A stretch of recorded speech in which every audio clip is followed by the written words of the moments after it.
1973 July 21 ശനിയാഴ്ച. സമയം രാത്രി 10:35. നോർവേയിലെ ലില്ലിഹാമർ എന്ന വളരെ ശാന്തമായിട്ടുള്ള ഒരു സ്ഥലം. അഹമ്മദ് ബൂഷിക്കി എന്നൊരു മൊറോക്കക്കാരൻ തൻ്റെ ഗർഭിണിയായിട്ടുള്ള ഭാര്യയോടൊപ്പം റോഡിലൂടെ വളരെ സമാധാനത്തോടെ നടന്നു പോവുകയായിരുന്നു. പെട്ടെന്ന് ഒരു മുന്നറിയിപ്പുമില്ലാതെ അവിടെ ഒരു കാറ് വന്നു നിന്നു. ആ കാറിൽ നിന്ന് 14 ബുള്ളറ്റുകളാണ് അയാളുടെ നേരെ പാഞ്ഞെടുത്തത്, അതും നടു റോഡിൽ. നാട്ടുകാർ നോക്കി നിൽക്കെ നിമിഷങ്ങൾക്കകം രക്തത്തിൽ കുളിച്ച് അഹമ്മദ് ബൂഷിക്ക് അവിടെ തന്നെ മരിച്ചു വീണു. ഈ സംഭവം കേൾക്കുമ്പോൾ നമ്മൾ വിചാരിക്കും ഇയാൾ വലിയ രാഷ്ട്രീയക്കാരനോ തീവ്രവാദിയോ പട്ടാളക്കാരനോ ആയിരിക്കുമെന്ന്. എന്നാൽ ഇയാൾക്ക് രാഷ്ട്രീയവുമായിട്ട് യാതൊരു ബന്ധവും ഉണ്ടായിരുന്നില്ല. ഒരു റെസ്റ്റോറൻറ്റിൽ വെയിറ്ററായിട്ട് ജോലി ചെയ്യുന്ന, ഒഴിവ് സമയങ്ങളിൽ മ്യൂസിക് ഇൻസ്ട്രുമെന്റ്സ് വായിക്കാൻ പോകുന്ന വളരെ സാധാരണക്കാരനായിട്ടുള്ള ഒരാളായിരുന്നു അയാൾ. പക്ഷേ ഇസ്രായേലിലെ ചാരസംഘടനയായിട്ടുള്ള മൊസാദ് തങ്ങളുടെ അന്ധമായിട്ടുള്ള വാശി കാരണം കരുതിയത് ഇത് സാക്ഷാൽ റെഡ് പ്രിൻസ് ആണ് എന്നാണ്. അലി ഹസൻ സലാമെ എന്നായിരുന്നു അയാളുടെ യഥാർത്ഥ പേരെന്ന് പറയുന്നത്. ഈ അലി ഹസൻ സലാമെ ആരെന്ന് ചോദിച്ചാൽ അന്ന് ലോകം മുഴുവൻ പേടിയോടെ കണ്ടിരുന്ന ബ്ലാക്ക് സെപ്റ്റംബർ എന്ന രഹസ്യ സംഘടനയുടെ തലവനായിരുന്നു അയാൾ. 1970 ജോർദാനിൽ നടന്ന ചില പ്രശ്നങ്ങൾക്ക് ശേഷം ഫലസ്തീനിലെ ഫത്ത മൂവ്മെന്റിൽ നിന്ന് വേർപിരിഞ്ഞു വന്ന വളരെ രഹസ്യമായ ഒരു സായുധ വിഭാഗമായിരുന്നു ഇത്. ഫലസ്തീന് പുറത്തുള്ള ഇസ്രായേലി ടാർഗറ്റുകളെ ആക്രമിക്കുക എന്നതായിരുന്നു അവരുടെ പ്രധാന ലക്ഷ്യം. വളരെ സങ്കീർണമായിട്ടുള്ള പ്ലാനിംഗ് ആയിരുന്നു അവരുടേത്. 1972 മ്യൂണിക്കിൽ വെച്ച് 11 ഇസ്രായേലി താരങ്ങളെ അവരെ തട്ടിക്കൊണ്ടുപോയതോടെയാണ് മൊസാദ് ഇവർക്ക് പിന്നാലെ ഇറങ്ങിയത്. ലില്ലി ഹാമറിലെ ഈ നടു റോഡിലുള്ള കൊലപാതകം കഴിഞ്ഞ് നിമിഷങ്ങൾക്കകം തന്നെ നോർവീജിയൻ പോലീസ് വലിയ രീതിയിലുള്ള അന്വേഷണം തുടങ്ങി. മണിക്കൂറുകൾക്കുള്ളിൽ തന്നെ ഇതിനു പിന്നിൽ പ്രവർത്തിച്ച മൊസാദിന്റെ 6 എലൈറ്റ് ഏജന്റുമാരെ അവരെ അറസ്റ്റ് ചെയ്തു. ആ കൂട്ടത്തിൽ ഒരാളുണ്ടായിരുന്നു പുതിയ കാലത്തെ ചരിത്രത്തിൽ മൊസാദിന്റെ ഏറ്റവും അപകടകാരിയായിട്ടുള്ള, ബുദ്ധിമതിയായിട്ടുള്ള ഒരു വനിതാ ഏജന്റ്. ലോകത്തിന്റെ പല ഭാഗത്തും മൊസാദ് നടത്തിയ വലിയ കൊലപാതകങ്ങളുടെ മാസ്റ്റർ മൈൻഡായിരുന്നു സിൽവിയ റാഫേൽ. ഈ ഓപ്പറേഷൻ പാളിയതും ലോകത്തിന് മുന്നിൽ നാണം കെട്ടതും മാത്രമല്ല ഇസ്രായേലിനെ ശരിക്കും ഞെട്ടിച്ചത്. തലസ്ഥാനമായിട്ടുള്ള ടെല്ലവീവിലിരിക്കുന്ന വലിയ ജനറൽമാരെക്കാൾ ബുദ്ധി ഈ സിൽവിയക്ക് ഉണ്ടായിരുന്നു എന്ന് അവരെ അല്പം വൈകി തിരിച്ചറിഞ്ഞു. കാരണം ഈ ഓപ്പറേഷൻ നടക്കുന്നതിന് മുമ്പ് തന്നെ സിൽവിയ മൊസാദിന് കൃത്യമായിട്ടുള്ള റിപ്പോർട്ടുകൾ കൊടുത്തിരുന്നു. ഇത് അലി ഹസൻ സലാമെ അല്ല എന്നും ഈ പ്ലാനുമായിട്ട് മുന്നോട്ട് പോയി കഴിഞ്ഞാൽ ഇസ്രായേലിന് വലിയ പ്രശ്നമാകുമെന്നും അവൾ മുന്നറിയിപ്പ് നൽകി. പക്ഷേ മൊസാദിലെ വലിയ ഉദ്യോഗസ്ഥരുടെ അഹങ്കാരം കാരണം, അല്ലെങ്കിൽ ഈഗോ കാരണം, അവരൊരു പെൺകുട്ടിയുടെ വാക്ക് കേൾക്കാൻ തയ്യാറായില്ല. അവൾ പറഞ്ഞത് അവർ തള്ളിക്കളഞ്ഞു. ഈ സിൽവിയ സാധാരണ ഒരു സ്പൈ ആയിരുന്നില്ല. അറബികളെ മുഴുവൻ കബളിപ്പിച്ച് യൂറോപ്പിന്റെ ഒത്ത നടുക്ക് വലിയ ഓപ്പറേഷനുകൾ നടത്തിയ ഒരാളായിരുന്നു. സ്വന്തം മേലധികാരികളുടെ മണ്ടത്തരം കാരണം ഇന്റലിജൻസ് കരിയർ തന്നെ അവസാനിക്കേണ്ടി വന്നവർ. ഇതെല്ലാം എങ്ങനെ സംഭവിച്ചു എന്നും നോർവേയിലെ ആ ചെറിയ ഗ്രാമത്തിൽ അവർ എങ്ങനെ എത്തിയ എന്നും മനസ്സിലാക്കണമെങ്കിൽ നമ്മൾ 1937 ഏപ്രിൽ മാസത്തിലേക്ക് പോകണം. സൗത്ത് ആഫ്രിക്കയിലെ ഗ്രാഫ് റീനേറ്റ് എന്നൊരു ചെറിയ സ്ഥലത്താണ് സിൽവിയ ജനിക്കുന്നത്. അവളുടെ അച്ഛൻ ഒരു ജൂതനായിരുന്നു. ചെറുപ്പത്തിൽ തൻ്റെ കുടുംബത്തെ മുഴുവൻ ഹിറ്റ്ലർ കൊന്നൊടുക്കിയതിൻ്റെ പേടി അയാളുടെ മനസ്സിൽ എപ്പോഴും ഉണ്ടായിരുന്നു. അതുകൊണ്ട് തന്നെ അയാൾക്ക് ദൈവത്തിൽ വിശ്വാസമില്ലായിരുന്നു. എന്നാൽ അമ്മയാകട്ടെ വളരെ യാഥാസ്ഥിതികയായിട്ടുള്ള ഒരു ക്രിസ്ത്യാനിയും. സിൽവിയുടെ കുട്ടിക്കാലം വളരെ ശാന്തമായിട്ടാണ് പോയിക്കൊണ്ടിരുന്നത്. പക്ഷേ ഒരു ദിവസം അവളൊരു കാഴ്ച കണ്ടു. അതവളുടെ ചിന്തകളെയും മാനസികാവസ്ഥയും പൂർണ്ണമായിട്ടും മാറ്റിമറിച്ചു. കുറച്ച് കുട്ടികൾ ചേർന്ന് വളരെ ചെറിയൊരു പെൺകുട്ടിയെ ഒരു തടിവണ്ടിയിലിരുത്തി വലിച്ചു കൊണ്ടുപോവുകയായിരുന്നു. അവർ പാട്ടുപാടിയും കൈകുട്ടിയും ആ കുട്ടിയുടെ മുഖത്ത് നോക്കി കളിയാക്കുകയായിരുന്നു. നിന്നെ ഞങ്ങൾ ഹിറ്റ്ലറുടെ അടുത്തേക്ക് അയക്കാൻ പോവുകയാണ് എന്ന് പറഞ്ഞാണ് അവളെ പേടിപ്പിച്ചത്. ഇത് കേട്ട ഉടനെ പേടിച്ച് വിറച്ച് സിൽവിയ അച്ഛൻ്റെ അടുത്തേക്ക് ഓടി. എന്താണ് സംഭവിക്കുന്നത്, ആരാണ് ഈ ഹിറ്റ്ലർ എന്ന് അവൾ ചോദിച്ചു. അന്ന് അച്ഛൻ അവൾക്ക് കാര്യങ്ങൾ വിശദീകരിച്ചു കൊടുത്തു. നമ്മൾ വെറും ജൂതന്മാരായതുകൊണ്ട് മാത്രം നമ്മുടെ കുടുംബത്തെ മുഴുവൻ ഇല്ലാതാക്കിയ ആളാണ് അയാളെന്ന് പറഞ്ഞു കൊടുത്തു. ഈ സംഭവം ആ ചെറിയ കുട്ടിയുടെ മനസ്സിൽ വലിയൊരു ഭയമുണ്ടാക്കി. പിന്നീട് അവൾ വീടിന് പുറത്തിറങ്ങാനോ സ്കൂളിൽ പോകാനോ തയ്യാറായില്ല. ഇത് കണ്ടപ്പോൾ അച്ഛൻ അവളെ പോർട്ട് എലിസബത്ത് എന്ന സ്ഥലത്തുള്ള ഒരു ജൂത ബോർഡിംഗ് സ്കൂളിലേക്ക് ചേർത്തു. അവിടെ നിന്നാണ് അവളിൽ സയനിസം വളർന്നു തുടങ്ങിയത്. 1948 ഇസ്രായേൽ എന്ന രാജ്യം ഉണ്ടായതായിട്ട് പ്രഖ്യാപിച്ചപ്പോൾ സിൽവിയക്ക് വലിയ അമ്പരപ്പും സന്തോഷവുമായിരുന്നു. ജൂതന്മാരെ ഹിറ്റ്ലറിൽ നിന്ന് രക്ഷിക്കാൻ ഒരു ഇടം കിട്ടിയല്ലോ എന്നായിരുന്നു അവളുടെ ചിന്ത. പക്ഷേ അവിടെയും അവൾക്കൊരു വലിയൊരു സങ്കടമുണ്ടായിരുന്നു. ജൂതന്മാരുടെ നിയമം അനുസരിച്ച് അമ്മ ക്രിസ്ത്യാനി ആയതുകൊണ്ട് സിൽവിയയെ അവർ പൂർണ്ണമായിട്ട് ഒരു ജൂതയായിട്ട് അംഗീകരിച്ചിരുന്നില്ല. ഈ ഒരു കുറവ് അവളെ വല്ലാതെ അലട്ടി. ജനനം കൊണ്ട് അവരെ എന്നെ അംഗീകരിക്കുന്നില്ലെങ്കിൽ എൻ്റെ ജോലി കൊണ്ടും ജീവൻ കൊടുത്തും ഞാൻ അവരെ കൊണ്ടത് അംഗീകരിപ്പിക്കും എന്ന് അവൾ ഉറപ്പിച്ചു. അവളുടെ ആഗ്രഹങ്ങളെല്ലാം പിന്നീട് ഇസ്രായേലിന് വേണ്ടി സ്വന്തം ജീവൻ കൊടുക്കണം എന്നായി മാറി. ജൂതവിരുദ്ധത കൂടുതലുള്ള ആ സ്ഥലത്ത് ആദ്യമായിട്ട് ഇസ്രായേലിൽ പതാക ഉയർത്തിയ ധൈര്യശാലിയായിട്ടുള്ള പെൺകുട്ടിയായിരുന്നു സിൽവിയ. യൂണിവേഴ്സിറ്റിയിൽ നിന്ന് ആർട്സ് പഠനം കഴിഞ്ഞ ശേഷം 1959 അവൾ യൂറോപ്പിലേക്ക് പോയി. ബ്രിട്ടനിലെ ഒരു പാട്ട് സംഘത്തിലും പിന്നീട് നൈറ്റ് ക്ലബ്ബുകളിൽ ബാരിസ്റ്ററായിട്ടും അവൾ ജോലി ചെയ്തു. എങ്കിലും ഇസ്രായേലിലേക്ക് പോകണം എന്നതായിരുന്നു അവരുടെ പ്രധാന പ്ലാൻ. കുറച്ചു കാലത്തിന് ശേഷം അവൾ സൗത്ത് ആഫ്രിക്കയിലേക്ക് തിരിച്ചു വന്നു. തൻ്റെ കുടുംബത്തെയും കൂട്ടി ഇസ്രായേലിലേക്ക് പോകാമെന്ന് അവൾ കരുതി. പക്ഷേ അവർ സമ്മതിച്ചില്ല. അവൾക്ക് അവിടെ ഒരു കാമുകനുണ്ടായിരുന്നു, നല്ല പണക്കാരനായിട്ടുള്ള ഒരാൾ. ഇസ്രായേലിലേക്ക് പോകാൻ അയാൾക്കും സമ്മതമായിരുന്നു. പക്ഷേ വിവാഹം കഴിഞ്ഞിട്ട് പോകാം എന്നൊരു കണ്ടീഷൻ അയാൾ വെച്ചു. എന്നാൽ സിൽവിയ അതും സമ്മതിച്ചില്ല. അങ്ങനെ 1963 തൻ്റെ 26-ാമത്തെ വയസ്സിൽ അവൾ തനിച്ച് ഇസ്രായേലിലേക്ക് യാത്ര തിരിച്ചു. വലിയ സ്വപ്നങ്ങളുമായിട്ട് വിമാനമിറങ്ങിയ സിൽവിയക്ക് പക്ഷേ അവിടെ വലിയ നിരാശയാണ് ഉണ്ടായത്. വോളണ്ടിയർമാരുടെ ലിസ്റ്റിൽ പേര് ചേർത്ത് അവളെ ഗാൻ ഷ്മുവൽ എന്നൊരു കാർഷിക കോളനിയിലേക്കാണ് അയച്ചത്. കുറച്ച് ആളുകൾക്കൊപ്പം ഒരു ചെറിയ മുറിയിൽ താമസം, ഒരു ക്യാൻ ഫാക്ടറിയിൽ തൊഴിലാളിയായിട്ട് ജോലി. ഇസ്രായേൽ എന്ന് പറയുന്നത് താൻ സ്വപ്നം കണ്ടതുപോലെയുള്ള ഒരു സ്വർഗമല്ല എന്ന് അവൾക്ക് മനസ്സിലായി. 2 മാസത്തിനുള്ളിൽ തന്നെ ആ ജോലി ഉപേക്ഷിച്ച് അവൾ ടെൽ അവീവിലേക്ക് പോയി. അവിടെ ഒരു ചെറിയ മുറി വാടകയ്ക്കെടുത്ത് ഒരു ഹൈസ്കൂളിൽ ഇംഗ്ലീഷ് ടീച്ചറായിട്ട് അവൾ ജോലി തുടങ്ങി. അവിടെ കുറച്ചുകൂടി നല്ലൊരു ജീവിതം അവൾക്ക് കിട്ടി.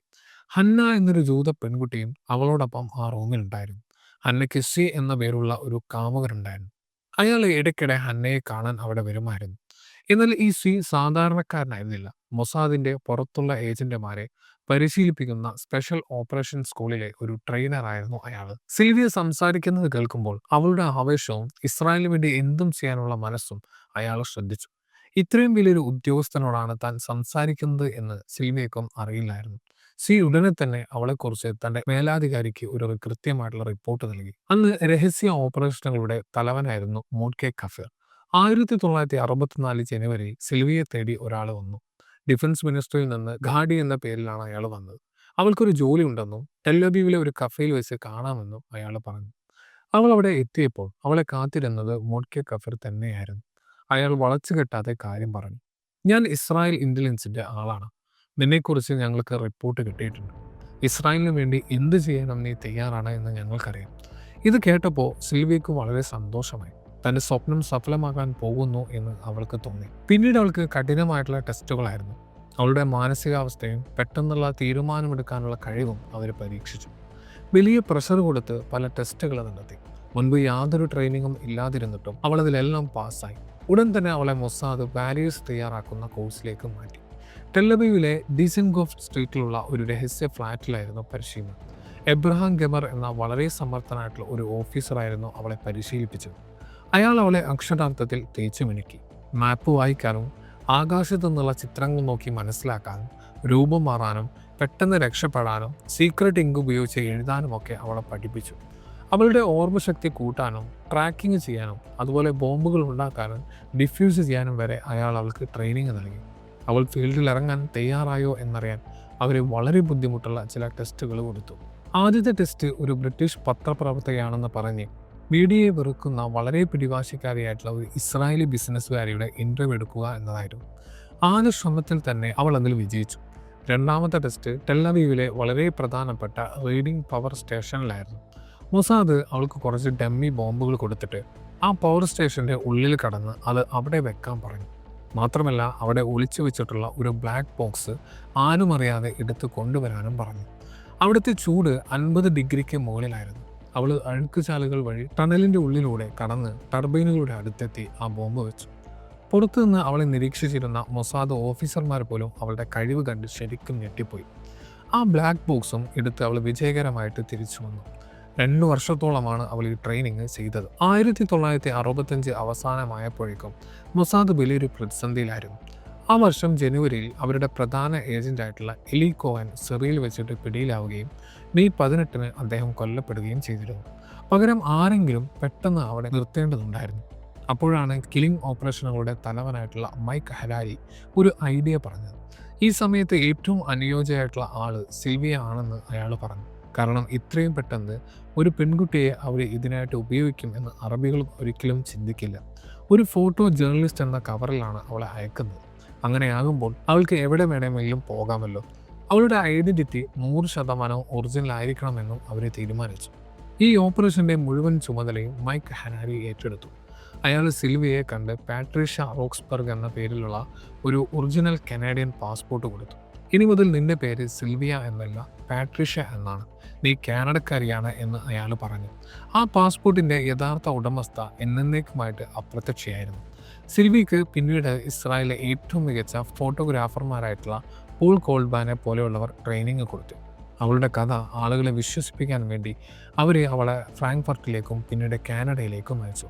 തൻ്റെ സൗന്ദര്യം കൊണ്ടും ബുദ്ധി കൊണ്ടും വളരെ പെട്ടെന്ന് തന്നെ അവൾ അവിടെ ഒരുപാട് കോണ്ടാക്റ്റുകൾ ഉണ്ടാക്കി. പിന്നീട് അവളെ പാരീസിലേക്ക് മാറ്റി. അവിടെ ഡാൽമാസ് എന്ന വളരെ പ്രശസ്തമായിട്ടുള്ള ഒരു ഏജൻസിയിൽ അവൾക്ക് ഫോട്ടോഗ്രാഫറായിട്ട് ജോലി കിട്ടി. അവിടെ നിന്നാണ് അവളുടെ യഥാർത്ഥ ഓപ്പറേഷനുകൾ തുടങ്ങുന്നത്.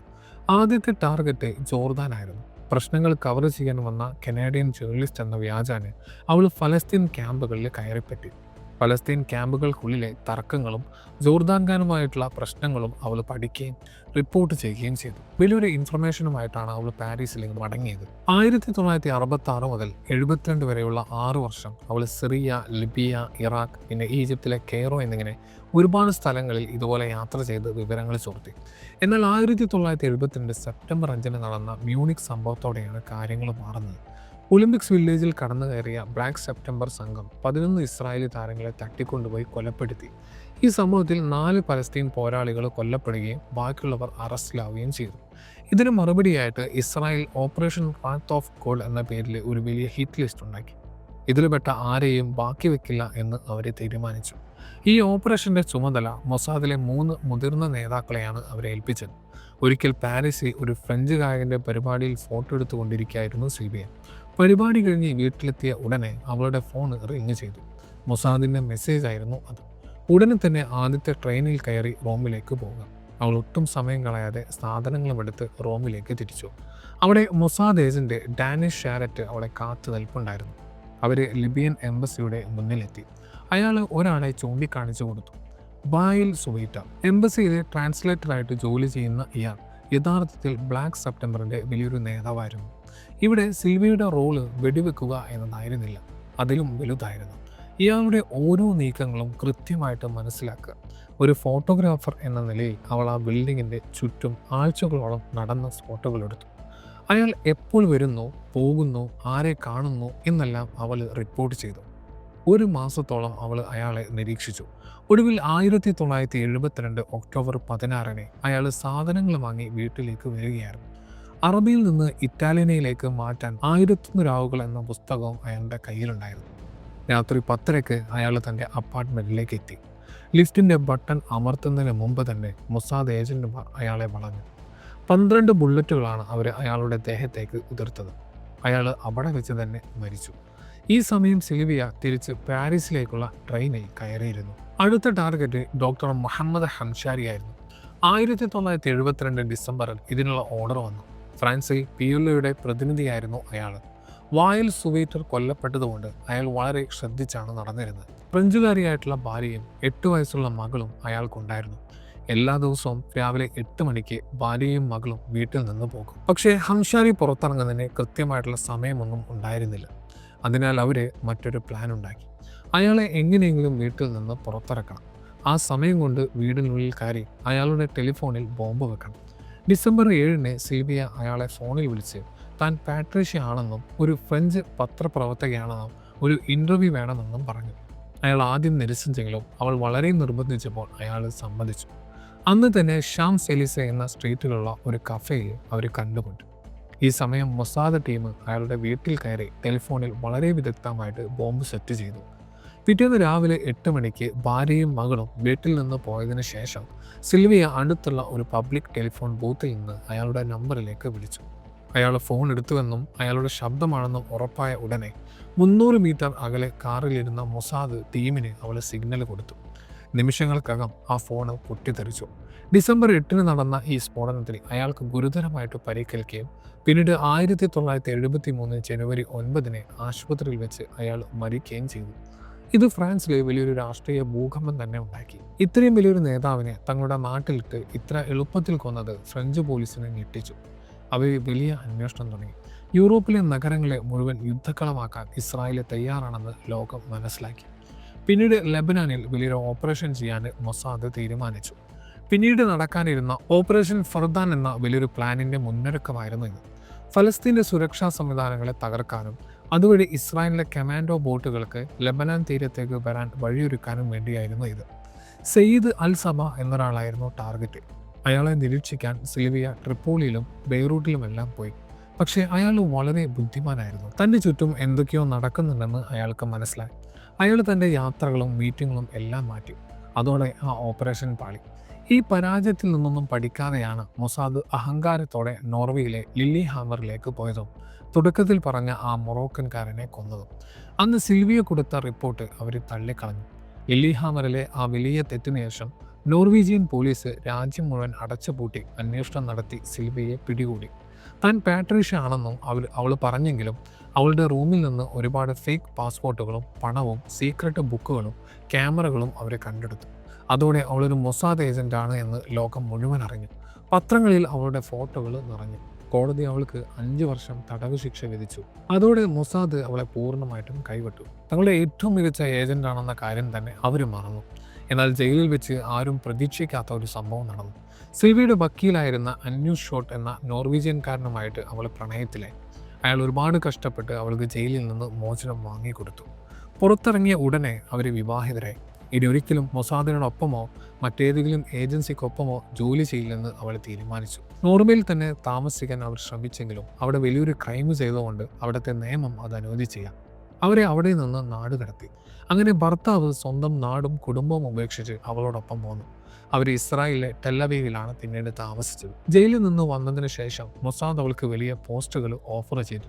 പുതിയ ഏജന്റുമാരെ പരിശീലിപ്പിക്കാൻ വിളിച്ചു. പക്ഷേ അവൾ പോയില്ല. മൊസാദ് തന്നെ വെറുതെ വിടില്ല എന്ന് മനസ്സിലാക്കിയ അവൾ 1992 ഭർത്താവിനെയും കൂട്ടി സൗത്ത് ആഫ്രിക്കയിലെ കേപ്പ് ടൗണിലേക്ക് പോയി. അവിടെ വെച്ച് ക്യാൻസർ വന്ന് 2005 ഫെബ്രുവരി 9 അവൾ മരിച്ചു. തന്റെ മൃതദേഹം ദഹിപ്പിച്ച് താൻ ആദ്യം ഇസ്രായേലിൽ വന്നപ്പോൾ ജോലി ചെയ്ത ആ ഗാൻ ഷ്മുവേൽ കാർഷിക കോളനിയിൽ ആ ചാരം വിതരണം എന്നതായിരുന്നു അവളുടെ അവസാനത്തെ ആഗ്രഹം. അവളുടെ ഭർത്താവ് അത് അതുപോലെ തന്നെ ചെയ്യുകയും ചെയ്തു. മറ്റൊരു കഥയുമായിട്ട് നമുക്ക് പിന്നീട് കാണാം. Thank you.